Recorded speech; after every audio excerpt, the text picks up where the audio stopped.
Assalamualaikum warahmatullahi wabarakatuh. Waalaikumsalam. Perkenalkan, nama saya Ani Nuraini, CGP Angkatan ke-7 dari SFN 1 Mundu, Kabupaten Cirebon. Saya di sini akan mengadakan wawancara dengan kepala sekolah tempat saya bertugas, yaitu Bapak Hermawan MPD sebagai narasumber.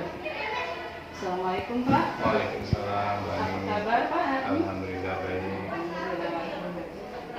Terima kasih atas waktu dan kesempatan yang telah diberikan. Tujuan saya mewawancari Bapak yaitu untuk mengetahui penerapan proses pengambilan keputusan yang dijalankan oleh Bapak sebagai kepala sekolah di sini. Sebelumnya saya akan memberikan sedikit profil. Pak Hermawan ini adalah kepala sekolah baru ya Pak ya, salah satu kepala sekolah angkatan muda ya Pak, yang penuh dengan prestasi. Salah satunya, meskipun baru, beliau sudah memiliki jabatan yang lumayan bagus di MKKS ya Pak ya, sebagai sekretaris ya Pak ya, sekretaris. Kemudian juga beliau sebagai ketua MGMP di Mapel IPA ya Pak, se-Kabupaten Cirebon. Itu yang sangat membanggakan dan sebagai inspirasi bagi kami sebagai generasi penerus. Kita mulai saja ya Pak ke materinya yang akan saya tanyakan. Selama menjadi kepala sekolah kan tentunya Bapak banyak menemui masalah atau kasus-kasus ya Pak ya, baik itu yang datangnya dari dalam sekolah maupun dari luar sekolah. Nah, berdasarkan kasus-kasus itu, bagaimana cara Bapak dapat mengidentifikasi kasus-kasus tersebut masuk ke dalam dinamika etika ataupun ke dalam rujukan moral? Ya, terima kasih Bu Ani. Alhamdulillah saya sudah 1,5 tahun ya di sini ya. Secara khusus tidak ada yang katakanlah yang ekstrim dalam kasus-kasus yang ada di sekolah ini. Lebih banyak hal-hal yang ya secara ringan atau kecil, sehingga kalau ditanyakan bagaimana cara mengidentifikasi pengambilan keputusan terutama yang berkaitan dengan dilema etika dan rujukan moral ya. Tentu saja yang pertama adalah dilihat ketika mau mengambil keputusan itu nilai-nilai apa yang sedang kita kembangkan di sini ataupun nilai-nilai apa yang kita miliki, sehingga kita akan berpegangan pada nilai itu. Yang berikutnya adalah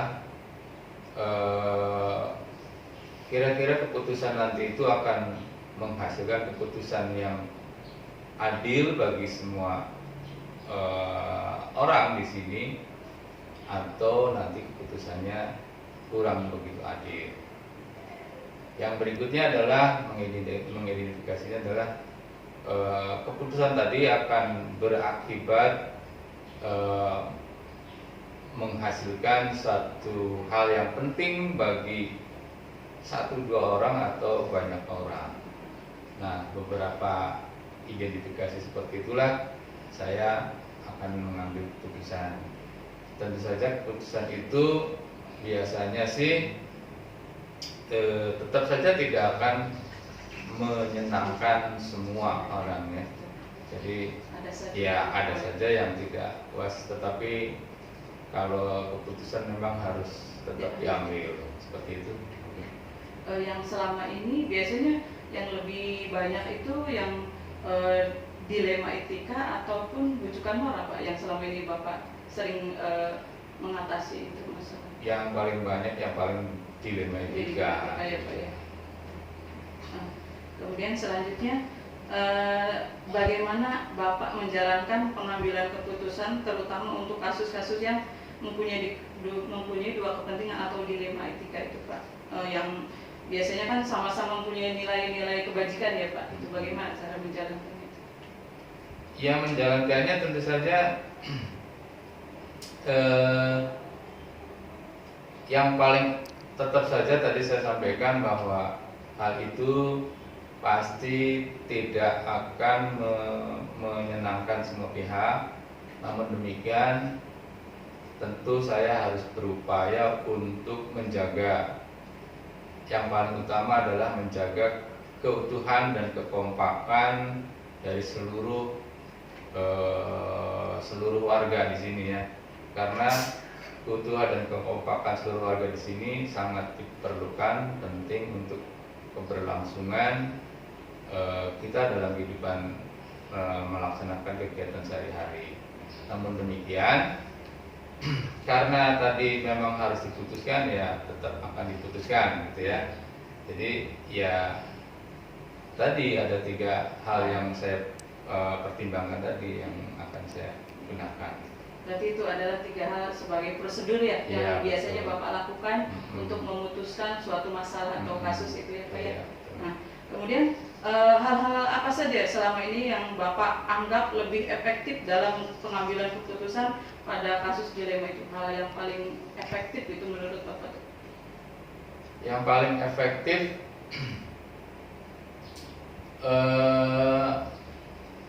sebenarnya dari beberapa yang pernah kita temui di sekolah ini, semuanya efektif ya. Artinya dari yang pertama, nilai-nilai apa yang harus kita gunakan atau kesepakati bersama. Kemudian yang kedua adalah bagaimana kita apakah keputusan itu adil atau tidak ya. Ketika kita sudah mengambil keputusan, yang paling utama adalah tetap menjaga atau secara konsekuen menjalankan keputusan itu. Nah, jadi yang terakhir yaitu adalah selalu mengkomunikasikan. Jadi karena tadi saya sampaikan tetap saja ada yang tidak puas, ya itu yang paling efektif atau nanti di akhir adalah dikomunikasikan bahwa hal itu perlu kita ambil diputuskan karena ini adalah untuk menyangkut kepentingan orang banyak atau untuk kepentingan sekolah kita dan lain sebagainya. Seperti itu, Bang. Kemudian apa saja selama ini merupakan tantangan nih kalau dalam penanganan keputusan pada kasus-kasus dilema etika itu? Yang paling menantang tuh apa yang pernah Bapak lakukan? Apakah ada kasus-kasusnya yang luar biasa gitu tapi tetap masih di dalam dilema etika? Ya, yang paling menantang tentunya adalah kembali kepada diri sendiri. Artinya kalau secara kasus kan tadi sudah saya sampaikan, sebenarnya kalau secara ekstrim tidak ada yang besar ya, atau mudah-mudahan tidak ada lah, bukan berarti belum ada gitu ya. Masih panjang perjalanannya ya Pak ya. Mudah-mudahan tidak ada. Namun demikian, hal yang menantang bagi saya sebenarnya adalah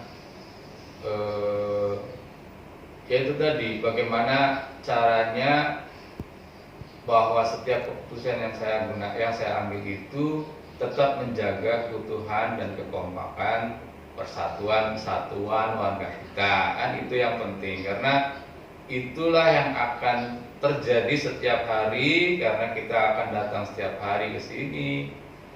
Kalau itu kekompakan, keutuhan tidak terjadi, maka bisa dibayangkan bagaimana kehidupan sehari-hari di sekolah ini ya, mengajar nanti jadi tidak nyaman dan lain sebagainya. Nah,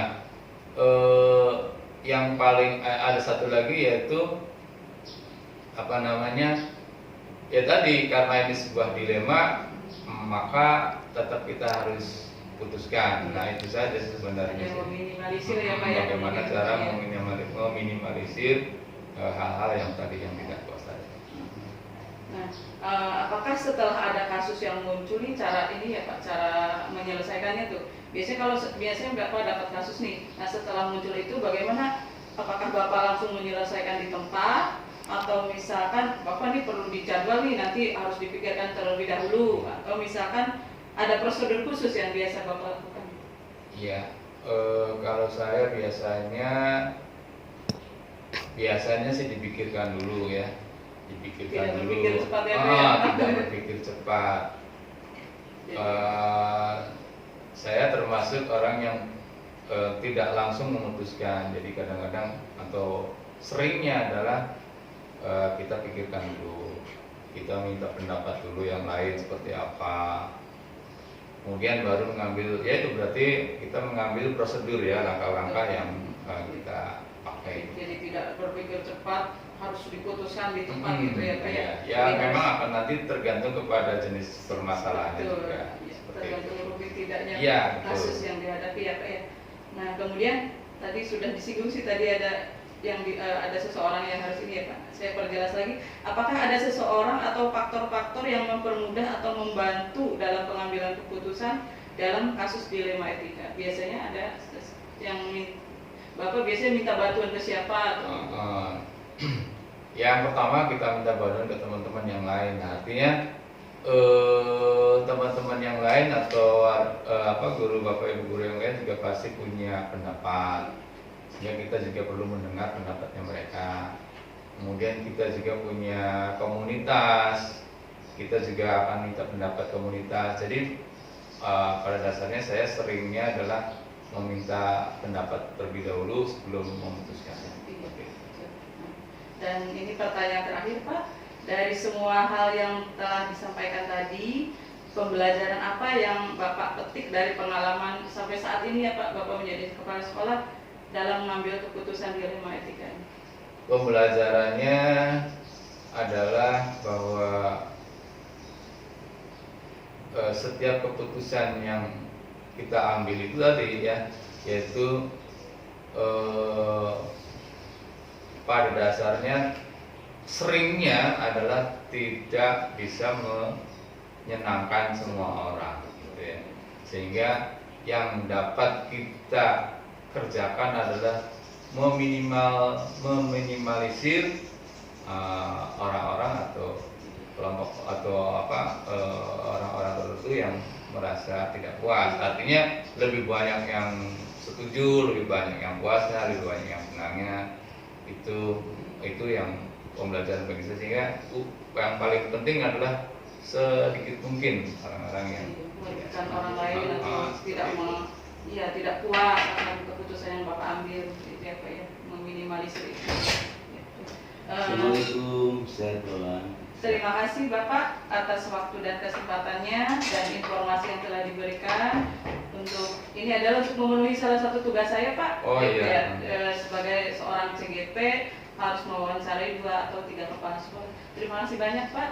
Sukses sekali lagi sukses buat Bu Ani, semoga selesai dan mendapatkan hasil yang maksimal. Amin. Terima kasih banyak Pak. Ya. Assalamualaikum warahmatullahi wabarakatuh. Waalaikumsalam warahmatullahi wabarakatuh.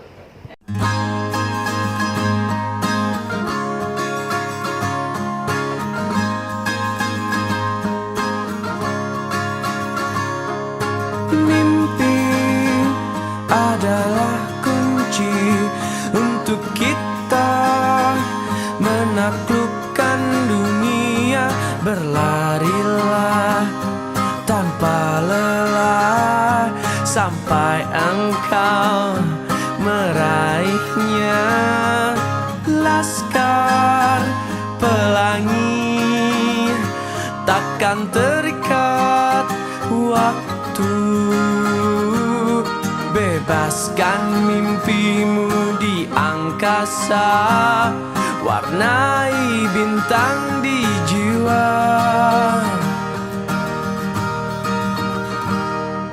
Menarilah dan terus tertawa, walau dunia